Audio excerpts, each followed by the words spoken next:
First line நேயர்களுக்கு வணக்கம். நம்ம இன்றைக்கி என்ன பார்க்க போகிறோம் அப்படின்னா, நம்மளுடைய மதிப்புக்குரிய ஆளுநர் அவர்கள் வழக்கம் போல் 2023, 2024, 2025லேயும் ஆளுநர் உரையை வாசிக்காமல் புறக்கணிச்சு வந்த வேகத்தில் டமால்னு ரப்பர் பந்து மாதிரி ரிட்டன் போயிருக்காரு அப்படின்றத பார்க்க போகிறோம். இதில் இந்த டைம் என்ன காரணம் சொல்கிறாரு அப்படின்ற மாதிரி, இந்த கார்த்திக் படத்தில் ஒரு படத்தில் என்ன பண்ணுவாங்கன்னா, கல்யாணத்தை நிறுத்த போவாங்க. யார் கவுண்டமணியும் கார்த்திக்கும் போய் என்ன பண்ணுவாங்கன்னா, என்னடா சோத்தில் கல்லுன்னு சொல்லி ஒரு செங்கலை தூக்கிட்டு போய் அதில் வைப்பாங்க. வச்சு சோத்துக்கு நடுவில் வச்சுட்டு, என்னடா இவ்வளோ பெரிய கல் சோத்தில் அப்படின்னு. அப்புறம் அவன் பாட்டு கண்டுக்கிறாமல் போயிடுவான். எப்போ சோத்தில் செங்கல் வருமா, கல் வருதுன்னா ஏதாவது ஒரு சின்ன கல்லை காமிச்சா கூட பரவாயில்ல. அந்த மாதிரி தான் ஆளுநருடைய காமெடியும் வருஷம் நடந்துகிட்ருக்கு. என்ன அது சோத்தில் கல், நான் சாப்பிட மாட்டேன் போ அப்படின்னு சொல்லி போன மாதிரி என்ன பண்ணியிருக்காப்புலன்னா, இந்த மாதிரியும் இந்த முறையும் வந்து அவர் இது பண்ணியிருக்காரு. இது என்ன காரணம்னா, அதில் ஒரு மிகப்பெரிய உள்குத்து இருக்குது. அது என்ன உள்குத்து அப்படின்னு பார்த்தீங்கன்னா, சட்டசபை கூட்டத்தொடர் இன்று தொடங்குது இல்லையா. இன்றைக்கி வந்து ஆளுநர் உரையோடு தொடங்கும் வருஷத்தின் முதல் கூட்டத்தொடர். ஸோ ஆளுநர் வந்து என்ன பண்ணுவாங்க அப்படின்னா, ஆளுநருக்கு தமிழக அரசு ஒரு இதை அனுப்பும், ஒரு குறிப்புகளை அனுப்பும், ஒரு டிராஃப்ட் அனுப்பும். இதைத்தான் ஆளுநர் வந்து சட்டப்பேரவையில் வாசிக்கணும். இதில் ஆளுநர் அப்போ சட்டப்பேரவையில் தமிழக அரசு எழுதி கொடுக்குறது அப்படி எது இருந்தாலும் வாசிடுவாரா அப்படின்னு பார்த்தீங்கன்னா, ஒரு அரசு வந்து மக்களால் தேர்ந்தெடுக்கப்பட்ட அரசு வந்து பொறுப்பான ஒரு விஷயத்தை தான் பல அதிகாரிகள், ஐஏஎஸ் செய்த அதிகாரிகள், மூத்த அதிகாரிகளால் உருவாக்கப்பட்ட எழுதப்பட்ட ஒரு விஷயத்தை தான் அவர் கொடுக்க போகிறாங்க.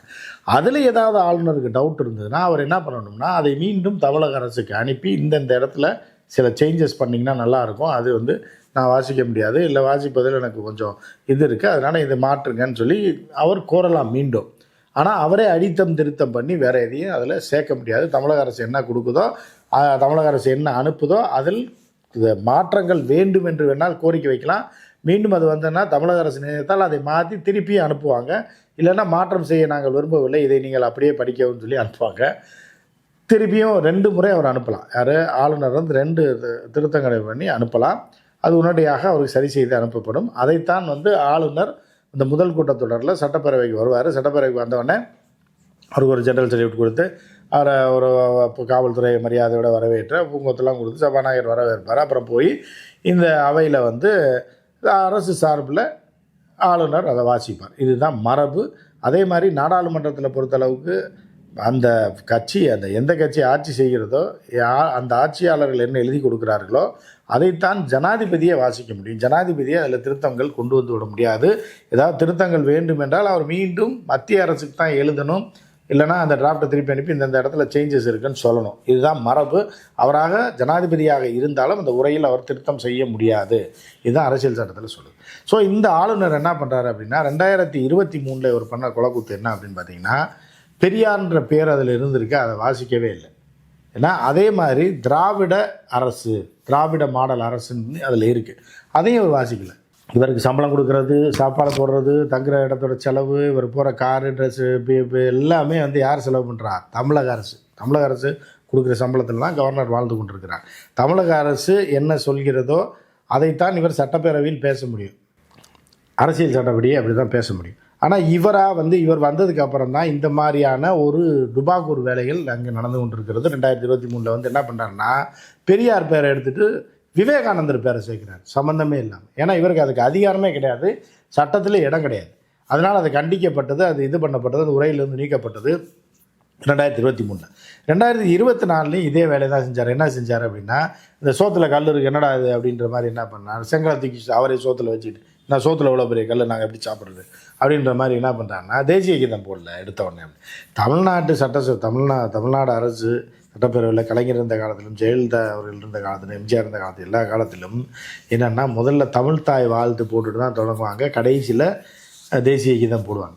இவர் என்னமோ பெரிய தேசபக்தர், அப்படியே எல்லாருக்கும் இல்லாத தேசபக்தி இவருக்கு பொத்துக்கிட்டு கொட்டுதுன்ற மாதிரி வேணும்னு திட்டமிட்ட ஒரு சதி செய்து முன்னரே வந்து இதில் இன்னொரு விஷயம் என்னென்னா, டப்புன்னு தேசிய கீதம் போடுறதுக்கு பதிலாக தமிழ்தாய் வாழ்த்து போட போகிறாங்கன்னு ஏற்கனவே அதை மாற்றம் செய்ய முடியாது என்று தமிழக அரசு சொல்லிவிட்டது. இவர் வராரு, வந்தவுடனே நீராறும் கடந்த பாடலை போடுறாங்க. போட்ட உடனே இவர் வேகமாக அது முடித்த உடனே வெளியேறாரு. வெளியேறி உடனடியாக கவர்னர் அலுவலகத்தில் ஒரு ட்விட்டை போடுறாங்க. அந்த ட்விட்டில் என்ன இருந்தது அப்படின்றது உடனடியாக அது நீக்கப்படுகிறது. ஒரு ட்விட்டை ஏற்கனவே ரெடி பண்ணி வச்சுருக்காங்க. நான் போகிற மாதிரி போவேன், இந்த பாட்டை போட்ட உடனே நான் வெளியில் வந்துடுவேன், உடனே இந்த ட்விட்டை தட்டி விட்டுருங்க அப்படின்னு சொல்லி ஏற்கனவே செட்டப் பண்ண ட்விட்டை, அந்த ட்விட்டரில் போட்டது, எக்ஸ் தளத்தில் போட்டது அது என்ன இருக்குன்னு கூட சரியாக படுத்தக்கூட சட்டத்துக்கு புறம்பான ஒரு விஷயத்தை போட்டு விட்டாங்க. உடனே அவர்களே அதை அழித்து விட்டார்கள் ஒரு 2 நிமிஷத்தில். இவர் வந்து சட்டசபையில் கிளம்பி போகிறதுக்கு முன்னே போட்ட ட்விட்டை போய் கவர்னர் ஹவுஸில் ரீச் ஆகிறதுக்குள்ள மாற்றி ஈத்தி அடித்து நம்ம குளறுபடி பண்ணி வேறு ட்விட்டர் ஒன்று போடுறாங்க. அப்போ இவர்களுக்குள்ளே இந்த குழப்பத்தை ஏற்படுத்த வேண்டும் என்று நினைப்பவர்களே எவ்வளோ குழப்பத்தை ஏற்படுத்துகிறாங்க பாருங்கள். அவர்களுக்கே குழப்பமாக இருக்குது. ஸோ இதில் என்ன காரணத்துக்காக அவர்கள் இதை செய்திருக்கிறார்கள் என்று பார்த்தா, சட்டசபையில் இந்த அண்ணா பல்கலைக்கழக மாணவி விவகாரம் தொடர்பாக பிரச்சனைகளை எழுப்ப அதிமுக முடிவு செய்திருக்கிறது என்கிற தகவல் அவருக்கு போகுது.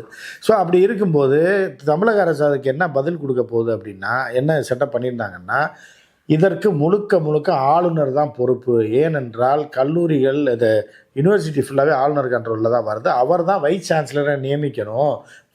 வைஸ் சான்சலர் தான் அந்த நிர்வாகத்தை பூராமே பார்க்கணும்.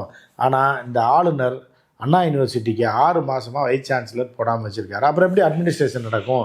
அங்கே நடக்கக்கூடிய நிறை குறைகளை யார் கேட்பாங்க? யார் அட்மினிஸ்ட்ரேட் பண்ணுறது? இப்போ தமிழக அரசுனா முதல்வர் மு க ஸ்டாலின் ஒரு போலீஸ் ஸ்டேஷன் என்னப்பா இன்றைக்கி என்ன கேஸ் நடந்துச்சு, என்ன எஃப்ஐஆர் போட்டிங்க, என்ன இது நடந்துச்சு, என்ன பாலியல் வன்கொடுமை எத்தனை நடந்துருக்குன்னு கேட்பாங்க. ப்ரோட்டோகால்னால் தமிழக அரசு ஆளுகிறது என்றால் அது கீழே டிஜிபி இருப்பாங்க, ஏடிஜிபிஸ் இருப்பாங்க, அதுக்கப்புறம் இப்போ சிட்டினா கமிஷனர்ஸ் இருப்பாங்க, அது கீழே ஜாயின்ட் கமிஷனர், டெப்டி கமிஷனர், அதுக்கப்புறம் அசிஸ்டன்ட் கமிஷனர், கீழே அந்தந்த ஸ்டேஷனை பார்க்கக்கூடிய இன்ஸ்பெக்டர்ஸ் இருப்பாங்க, 3 ஸ்டேஷனுக்கு ஒரு ஏசி இருப்பாங்க. இப்படி தான் இந்த ப்ரோட்டோகால் படி தான் இருக்கும். அவர்கள் தான் அதை பார்க்க வேண்டும். அப்போ நீங்கள் கமிஷனரே இல்லாமல் கீழே இருக்க எல்லோரும் இருக்காங்க, கமிஷனர் நியமிக்கலை அப்படின்னா யார் எப்படி கண்ட்ரோல் பண்ணுவாங்க? அப்புறம் எதுக்கு அந்த ப்ரோட்டோகால் இருக்குது? எதுக்கு 6 மாதமாக ஒரு ஆளுநருக்கு வேறு என்ன வேலை இருக்குது? சென்னையில் என்ன வேலையாக இருக்குது ஆளுநருக்கு? ஒரு மண்ணாங்கட்டி வேலையும் கிடையாது. 3 வேலை சாப்பிட்டு தூங்க வேண்டியது. ஏன்னா ஒரு வைஸ் சான்சலர் 6 மாதமாக வந்து நியமிக்க முடியல அப்படின்னா அவர் என்ன ஆளுநர்? அப்போ அங்கே வந்து நிர்வாகம் சீர்கெட்டு தானே போகும். ஏன்னா தலையே இல்லைன்றப்ப ஆளாளுக்கு கால் புரியாமல் ஆடத்தானே செய்வான். இப்போ அங்கே வந்து 74 சிசிடிவி கேமராவுக்கு 52 சிசிடிவி கேமரா வேலை செய்யலை. அது அந்த டிபார்ட்மெண்ட்டில் இருக்க யார்கிட்ட போய் முறையிடுப்பாங்க? ரிஜிஸ்ட்ரார்கிட்ட முறையிடுவாங்க. ரிஜிஸ்ட்ரார் யார்கிட்ட போய் ஃபண்டு சாங்ஷன் கேட்பார்? கவர்னர்கிட்ட போய் கேட்க முடியும்?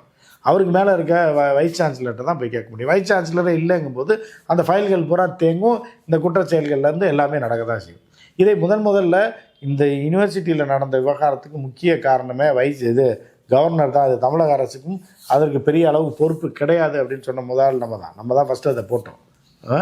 ஏன்னு கேட்டால் ஒரு கல்லூரி நிர்வாகத்திலேயோ, அரசு கல்லூரி நிர்வாகத்திலேயோ, இல்லை ஒரு யூனிவர்சிட்டியோடைய பிரின்ஸ்பாலையோ, அது சான்சலரையோ, இல்லை அந்த கல்லூரினா அந்த பிரின்ஸ்பாலை கேட்காம காவல்துறை உள்ளே நுழையாது.